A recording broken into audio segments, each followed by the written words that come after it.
Bom dia! Estamos de volta com o nosso Devocional Florescer, hoje número 291. Uma vida cristã autêntica baseada no livro de Isaías. E estamos neste dia meditando a respeito dos obstáculos que existem, em nossa vida espiritual, que se instalam muitas vezes em nossos corações, nos impedindo de usufruir os benefícios da nossa nova vida em Cristo, da nossa liberdade em Cristo, aquilo que Ele conquistou para nós na cruz. Nós vimos então nos devocionais anteriores quais são esses 5 benefícios e agora estamos meditando o que então está obstruindo essa experimentação, desses benefícios maravilhosos que nós herdamos em Cristo Jesus. Hoje nós temos um dia de sol em Mogi das Cruzes e nós vamos continuar. E hoje nós vamos falar então do obstáculo do orgulho. Isaías capítulo 57, versículo 15, ele nos fala exatamente aonde Deus habita. Num alto e santo lugar eu habito, e também com o contrito e humilde de espírito, para vivificar o espírito dos humildes e para vivificar o coração dos contritos. Vivificar, trazer vida, soprar fôlego de vida. Nós vamos considerar hoje, então, este obstáculo que nos impede de usufruir o segundo benefício, que é glorificar a Deus. O primeiro benefício, crer e conhecer a Deus. O segundo benefício é glorificarmos a Deus, ter uma vida que glorifique a Deus. Deus, ele é glorificado em qualquer pessoa que permitir que ele se mostre grande e poderoso. Mas como nós podemos ter certeza, então, que nós estamos vivendo uma vida que glorifique a Deus? Como você pode ter certeza que já está vivendo essa vida que glorifica a Deus? Então, adotando uma atitude, um estilo de vida que glorifique a Deus. A única forma de você saber se está vivendo a sua vida intensamente para a glória de Deus é adotando uma atitude que o glorifique. Em Isaías capítulo 26, versículo 8, nós temos algo muito importante, ilustra então uma ilustração maravilhosa de uma atitude pelo qual nós podemos então, sem dúvida, glorificar a Deus. Isaías 26, versículo 8, nos diz assim: no teu nome e na tua memória está o desejo da minha alma. No teu nome e na tua memória está o desejo da minha alma. Então, a minha alma deseja guardar na memória aquilo que tu és, quem tu és. E tudo em mim me traz à memória que tu és grande, tu és poderoso, que tu és o meu Deus.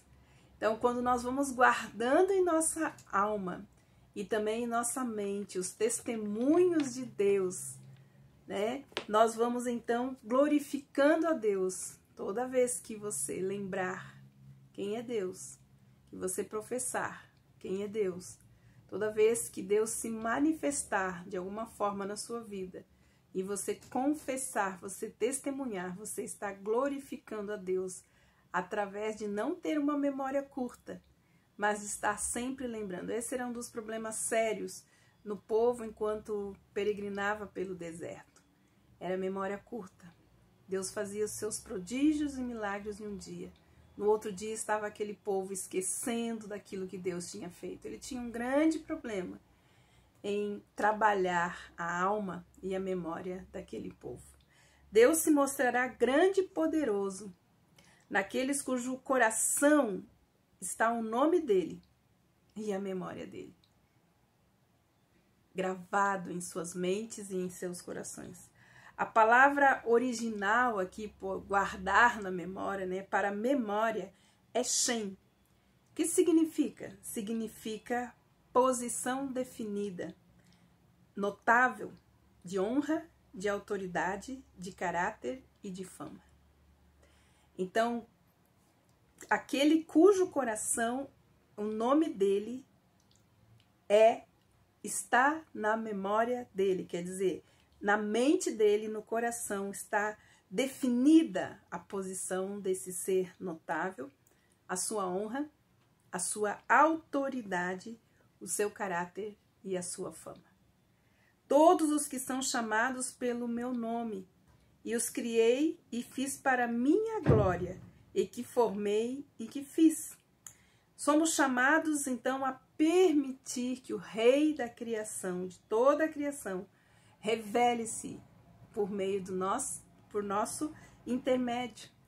Mas nós temos que guardar na nossa memória e no nosso coração esta posição definida de quem ele é, que lugar ele ocupa em nossa vida, qual é a autoridade que ele tem na nossa vida, como que o caráter dele define o nosso caráter e como que a fama, os prodígios dele se revelam e glorificam o seu nome. Então, a palavra de Deus, ela é muito importante. Nós entendermos que nós nascemos para viver para a glória de Deus e ele não divide a sua glória com ninguém, nem mesmo com os seus próprios filhos. Vamos entender.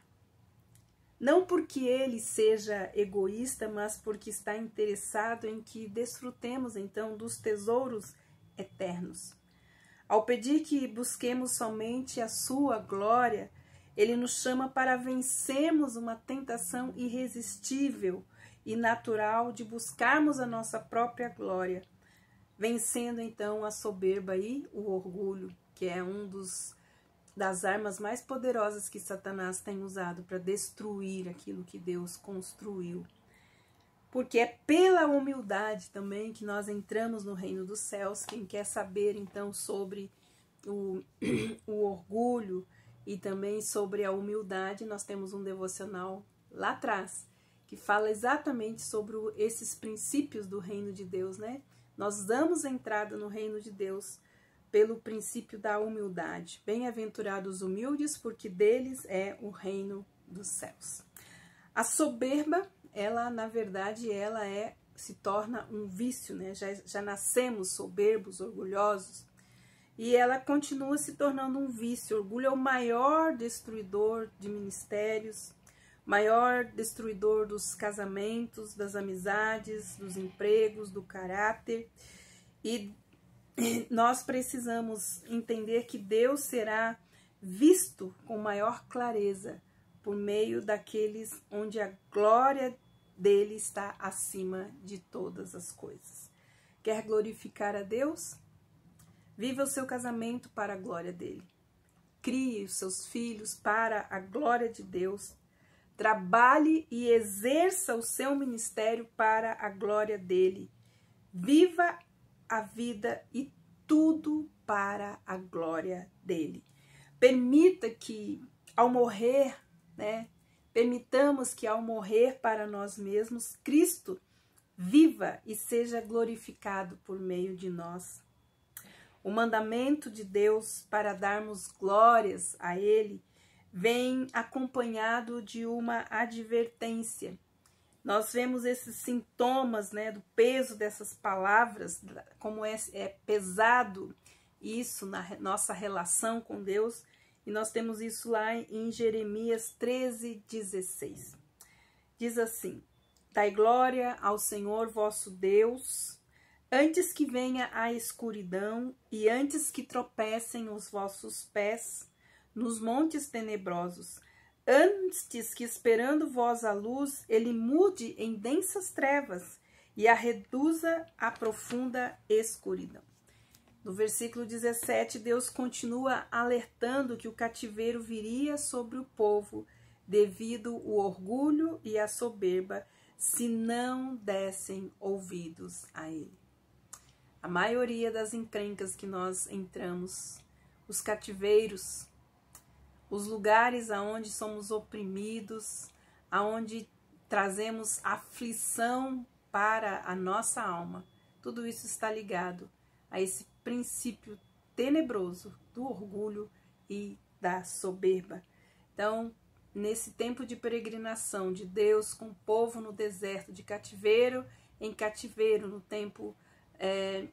tempo dos profetas, tudo isso tinha um objetivo, que era arrancar do coração do seu povo todo orgulho e toda a soberba, porque ele sabia que por mais que ele fizesse, o orgulho e a soberba iriam destruir aquilo que ele fazia por aquele povo.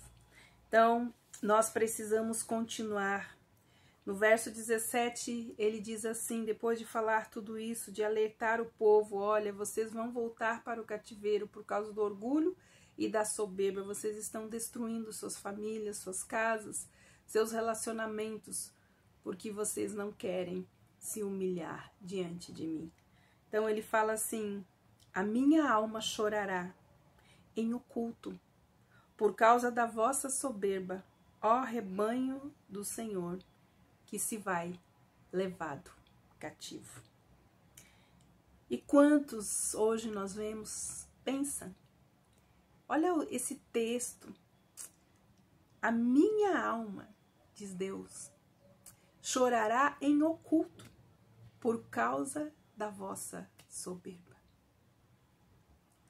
pois o meu rebanho está sendo levado cativo.